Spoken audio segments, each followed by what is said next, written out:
আজকে আমার ঘরে অন্যরকম ভিডিও, নতুন মানুষ আর সব কিছুই নতুন নতুন হবে। নমস্কার বন্ধুরা, স্বপ্নার মেয়ের রান্নাঘরে তোমাদের সবাইকে অনেক অনেক স্বাগত। আশা করি তোমরা সবাই ভালো আছো, আমিও বেশ ভালো আছি। আজকে ভিডিওতে খুব স্পেশাল মানুষ আমার সাথে আছে, আর সেটা কে ভিডিওটা সবটা দেখতে থাকো। ভিডিওর প্রথমেই যাকে দেখতে পেলে সেটা আমার ঠাম্মা। আর আমার ঠাম্মার হাতে স্পেশাল আজকে কি রান্না করছে বা কি বানাচ্ছে সেটা দেখার জন্য পুরো ভিডিওটা কিন্তু একদম স্কিপ করবে না। আর ঠাম্মার সাথে ঠাম্মার হেল্পারও আছে, ঠিক আছে? আজকে কিন্তু আমার রান্নাঘরে 3 রাঁধুনি, আমার ঠাম্মা রাঁধুনি, আমার কাকিমণি রাঁধুনি আর আমি রাঁধুনি। তো চলো 3 রাঁধুনি মিলে কি বানাচ্ছি সেটাই দেখাই। প্রথমে আমার কাকিমণি কিন্তু 2-3টে নারকেল কুড়িয়ে নিল, আর এদিকে আমার ঠাম্মা দেখো গ্যাসের আগুন ধরিয়েই কিন্তু বসিয়ে দিল একটা ছোট্ট একটা কড়াই, আর সেটার মধ্যে দিয়ে দিল কুড়ানো নারকেল। প্রথমেই ঠাম্মা নারকেলগুলোকে ভালো করে নাড়াচাড়া করে ভেজে নিয়েছে। তারপর আবার চুলায় কিন্তু বসিয়ে দিয়েছে আমার বিউটিফুল কড়াইটা। ওই কড়াইয়ের মধ্যে দিয়ে দিল 1 কাপের মতো দুধ, আর সেটা হচ্ছে গরুর দুধ। তোমরা চাইলে পাউডার দুধও কিন্তু গুলিয়ে বানিয়ে নিতে পারো। আমার কাছে গরুর দুধ অ্যাভেলেবেল ছিল, তাই আমি গরুর দুধ নিয়ে নিয়েছি 1 কাপ। আর সাথে দিয়ে দিয়েছিলাম পরিমাণ মতো চিনি। চিনিটা তোমাদের পার্সোনাল ব্যাপার, যতটুকু মিষ্টি খাবে ততটুকুই দেবে। তো দেখো চিনির সাথে ভালো করে দুধটাকে নাড়াচাড়া করে দুধটাকে ভালো মতো শুকিয়ে নিচ্ছি। আর দুধটা যতক্ষণে শুকাবে ততক্ষণে কিন্তু আমি এদিকে নারকেল কোড়াটাকে পাটার মধ্যে বেটে নিচ্ছি। তোমরা চাইলে এই নারকেলগুলোকে মিক্সারের মধ্যেও কিন্তু পেস্ট করে নিতে পারো। আমার ঘরে পাটা পুতো অ্যাভেলেবেল ছিল, তাই আমি এটাকে বেটে নিয়েছি। তো দেখো এদিকে কিন্তু নারকেল বাটাটা হতে হতে দুধটাও প্রায় শুকিয়ে গেছে।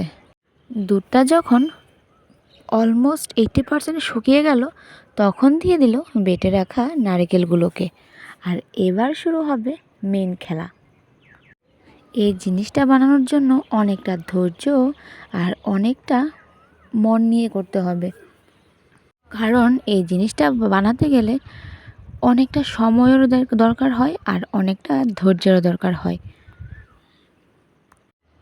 ঠাম্মা এটাকে শুকানোর জন্য প্রায় ঘন্টাখানেকের মতো কিন্তু গ্যাসের ফ্লেমটাকে একদম কমিয়ে অনেকটা টাইম নিয়ে নাড়াচাড়া করলো। প্রায় কম যদি আমি বলি তাহলে কিন্তু 45 থেকে 60 মিনিটের মতো কিন্তু হয়ে যাবে। তো দেখো প্রায় নাড়াচাড়া করতে করতে দুধ আর নারকেলটাকে অনেকটা শুকিয়ে গেছে।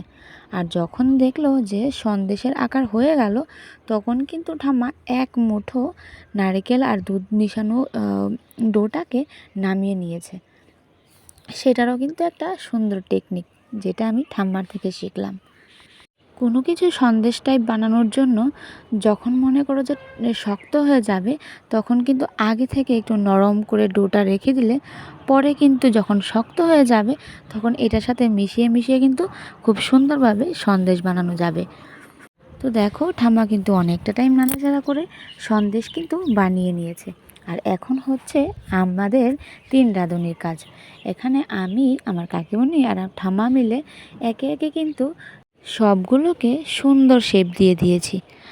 আমার ঘরে অনেক রকমের স্বাদ ছিল, তাই আমি বিভিন্ন রকমের ফুল বানিয়ে কিন্তু সন্দেশগুলো বানিয়ে নিলাম। আর এখন যে তোমাদের দেখালাম শঙ্খের একটা সাজ, সেটা কিন্তু আমার ভীষণই প্রিয়। অনেকগুলো সন্দেশ মধ্যে সেই একটা সন্দেশ কিন্তু একদম চোখ লেগে আছে। তো অলমোস্ট কিন্তু রেডি হয়ে গেছে আজকের ঠাম্মার রেসিপি। তোমাদের কীরকম লাগলো জানিও, কিন্তু আমি কিন্তু তোমাদের কমেন্টের অপেক্ষায় থাকবো। তো চলো আজকের জন্য এখানেই বিদায় নিচ্ছি। সবাইকে আবারও অনেক অনেক ধন্যবাদ। সবাই আমার ঠাম্মার জন্য একটা হলেও কমেন্ট করে দিও যে তোমাদের কীরকম লেগেছে, ভালো লেগেছে কি না। আর আমার ঠাম্মার এরকম আগেকার দিনের রেসিপি যদি দেখতে চাও তাহলে অবশ্যই জানিও।